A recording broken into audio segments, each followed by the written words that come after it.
If Clipchamp is giving you an internal server error or an out-of-memory error, don't worry. In this video, I'm going to show you a few quick fixes you can try right away. These steps are simple, beginner-friendly, and they usually solve the issue without you having to reinstall anything. If this tutorial helps, make sure to hit the like button and subscribe for more quick tech fixes. Let's jump straight in. First, open Clipchamp and wait for the page to fully load. Sometimes the error happens because the session is stuck or the browser didn't load everything correctly the first time. So the easiest fix is to simply refresh the page. Click the refresh button in your browser and give Clipchamp a moment to reload. If that doesn't work, the next step is to log out and log back in. This can reset your session and clear temporary authentication issues that may be causing the internal server error. So sign out of your Clipchamp account, close the tab if needed, then sign back in and check if the problem is gone. Now, if you're still seeing the out of memory message, the next thing to try is clearing your browser cache. A corrupted or overloaded cache can interfere with Clipchamp and cause strange loading errors. To do this in most browsers, go to Settings, then Privacy, and then choose Clear Browsing Data.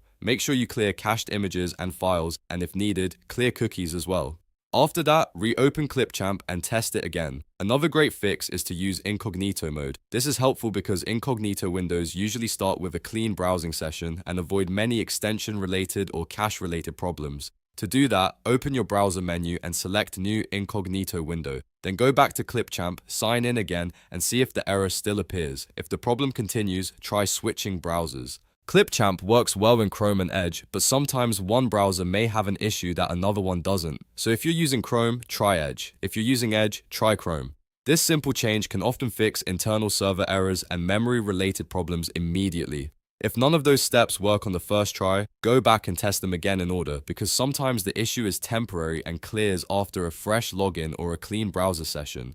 In many cases, one of these fixes will get Clipchamp working normally again. So to recap, the main fixes are: open Clipchamp, refresh the page, log out and back in, clear your browser cache, try incognito mode, and switch between Chrome or Edge if needed. Those steps should help you fix the Clipchamp internal server error or out of memory issue quickly and safely. If this video helped you out, please hit like, subscribe, and leave a comment if you want more easy troubleshooting guides like this. Thanks for watching, and I'll see you in the next one.